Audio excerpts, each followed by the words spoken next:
hanyuma twumvise avuga n'ikibazo cy'inyubakwa muriko murubaka ibiro vya buramatari.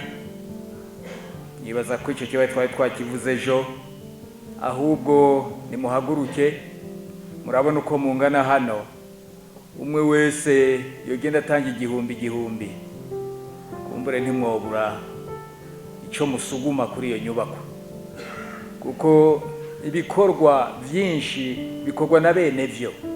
Intara yubakwa na beneyo, ikomine yubakwa na beneyo. Mwebwe rero muri za sangwe nico mubahabereye kugira ngo noneho mufashe ibikorwa vyo mu ntara mu makomine bigende byisuguma bitera imbere. N'ahandi mu zindi ntara nuko bakora. Hari wigeze kuvuga ati barondera abafasha. Kuri kino gihe nta bafasha. Ibyo mwibaza ngo hari abafasha nabo bari mu ngorane zitandukanye. Abazungu baravuga ngo nibo bayafise, uno munsi ntayo bagifise, ahubwo bariko barahwera bagwana na coronavirus. Murumva ko utoza kubaza umuntu ari kugwana n'urupfu naho ngo muze kumwaka musaba ngo agufashe, urumva ko nawe wowe utaravye neza. Aha rero iyi corona njiye mbona no kuvuga ko iyi corona nayo nyene yaraducishije ubwenge, kuko yatumye imipaka yiyugara, ibihugu biriyugara, abantu barahwera. Ushoboye ahubwo mu Burundi tuza gusanga ko ari twe twenyene Imana yagiriye ubuntu, yagiriye neza. Iki kiza ndicarandagata, Imana yaradukingiye, tuyikomera amashi.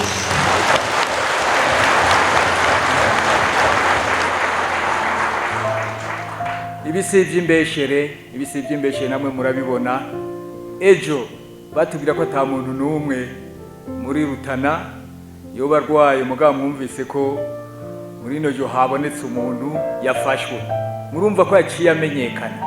Aha no kuvuga yuko tubandanya tukaba maso umwanya ku mwanya kugira ngo nuwumvise ari ahantu yumva hinyagaye, yumva ko mu mutwe atameze neza, yumva ko mu mubiri atameze neza, imbere yuko uza kwivuza izindi ngwara naca abanza ze kwipimisha ibyo bintu bya coronavirus. Ko coronavirus yagufata nka malaria. Urumva rero ifashwe hakiri kare ntakitwara umuntu n'ingwara nyizindi zose. Aha rero ndashimye cyane bavuze ati uno munsi hari uwundi yafashwe, mugabo cyo nta muntu n'umwe yararwaye, atari kuno munsi hari wafashwe. Ibyo ni kuvuga yuko ibyo bintu bya corona bikurikiranwa neza, kandi tubandanije tubikurikirana uku. Murabona ko nta muntu n'umwe yambaye agakingirizo. Turambandanije dukora uku, nukuri tuzoyigwanya ku buryo iva mu gihugu. Aha rero nobamenyesha ko mu bindi bihugu bimeze nabi cyane. Namye numva aha mu Rwanda, nukuri mu Rwanda barafise ingorane. Nkejo bavuga yuko nk'abantu bagiye kwipimisha basanga 90% y'abaje kwipimisha bategerezwa kuba hospitalize, abandi bakaja mu vyuma. Muribaza ku buryo bavuze bati na oxygene yaheze, ati barakeneye gukomanda iyindi oxygene. Amacupa babona bara amacupa 100 bavuga ko bakeneye vyihuta kubera ko oxygene yaheze, kubera barya abantu barya bashira muri respiration, muri bya vyuma byo guhema. Murumva rero yuko ari ikibazo, ni ikibazo gikomeye. Mwebwe rero muze mushimira Imana ubwo kugeza kuri no saha iki dukingiye, iki turwanira bigakunda.